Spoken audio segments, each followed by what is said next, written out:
morning, everybody. It's your girl, Miracle Sims, and you're listening to God, Sex, and Love, your daily dose of inspiration, the juice. It is March the 8th, 2024, and today the topic is Decapitate the Door. Happy Friday. Yes, happy Friday, everybody. I hope that you guys had a wonderful Thursday. Mine was just fine. Yep, mine was good overall. My highlights from yesterday is I went to work and everything like that.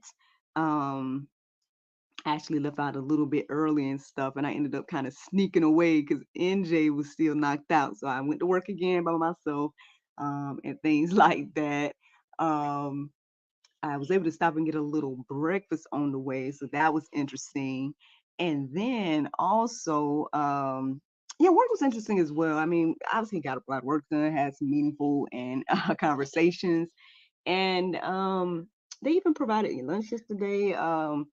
Looks like one of our coworkers is going to be making some transitions and whatnot, and so I guess in celebration of that, they had lunch and stuff. So that was a nice moment to fellowship with others, coworkers and whatnot. And then we started trying to work on next month in regards to the kids ministry. We've been getting good feedback about the set designs and things that yours truly has been, a part of coming up with and stuff. And so, yeah, man, work is going good, and I'm just thankful and grateful for that. Um, so this conversation, y'all, decapitate the door? Question mark.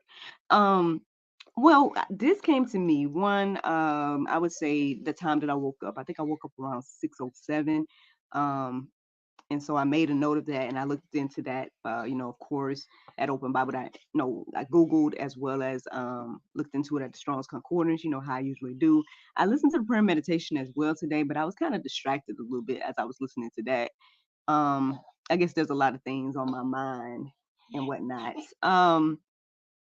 But yeah, so this conversation, decapitate the door. So what led me to this is, again, I looked into the Strong's Concordance. One of the Greek or the Hebrew, one of the words meant decapitate, and then the other one meant like door or entrance or something like that. And I'm like, decapitate the door, because I mean, I know what decapitate means, even though I did write down the definition just in case.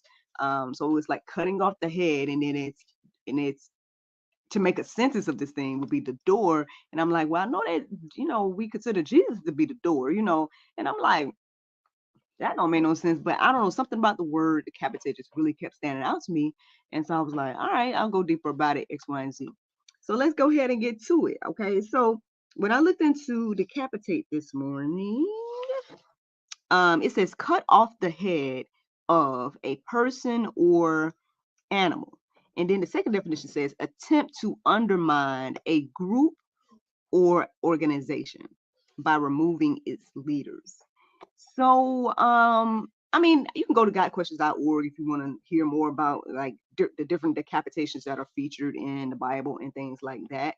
But it's not, for me, this conversation isn't about like just the act of decapitating, right?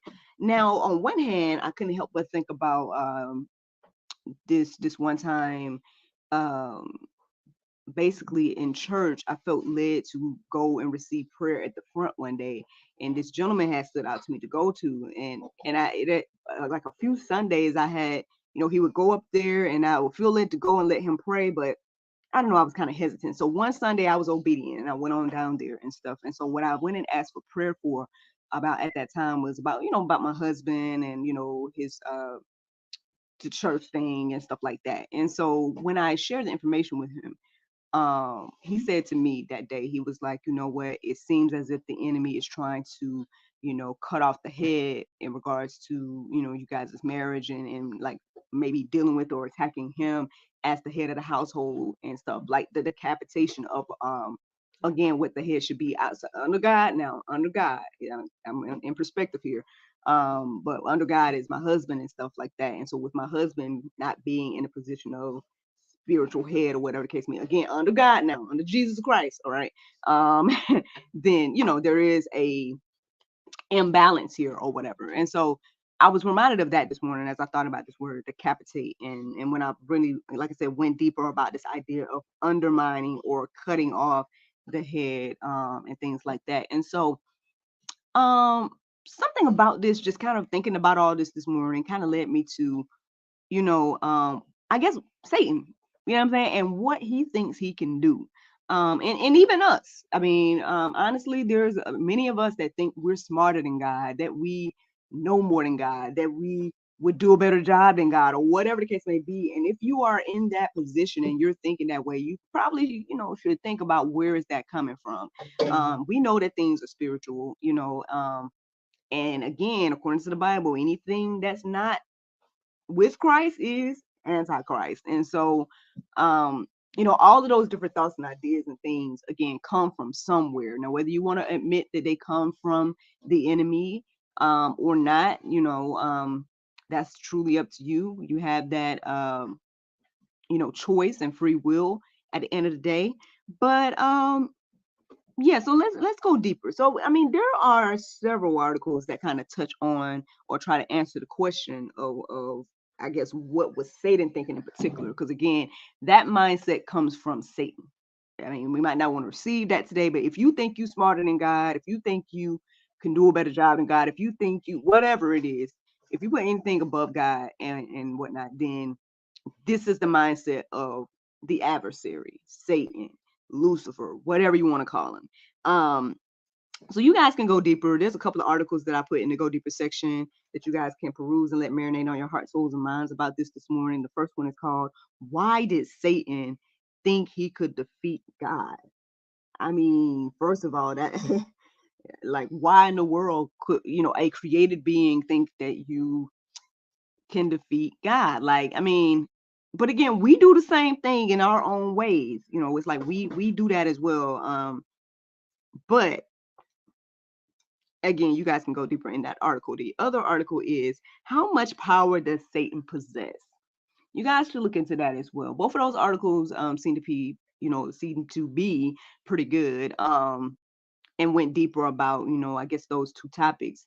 But after you take a look at those, I hope that you guys go deeper and decide to look into verses on your own centered around like what's going to happen, and what has already happened. Because one, Satan's already been defeated with what Christ did on the cross. Like, he thought he was winning by killing Christ, but at the end of the day, like, all of his plans, they get thwarted by the Lord, because at the end of the day, again, God is in control, not Satan.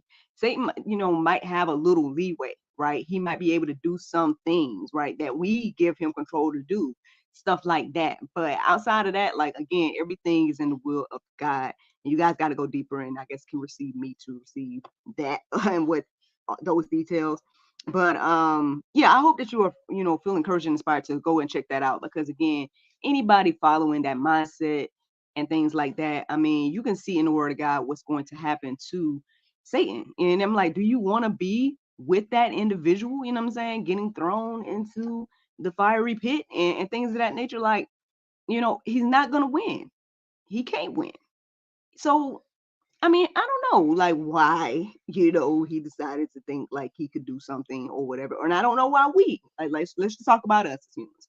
I don't know why we think that, we have not just say control, but like, I don't know why we think that we're more powerful than God. Now, again, maybe because we can't see him, things of that nature. Like, maybe that's why we think that, oh, maybe he don't exist. Or again, I mean, the Bible tells us plenty of reasons why we think these things. It's because, again, Satan is coming in and clouding our mind and judgment and whatnot, with different temptations of life and stuff, things that we desire and things of that nature. So, but anyway, that's a whole nother conversation all by itself. Let's go ahead and get to these verses that I felt led to write down this morning. So Romans 11:33 and 34 says, "Oh, the depth of the riches and wisdom and knowledge of God. How unsearchable are his judgments, and how inseparable his ways, or excuse me, inscrutable his ways.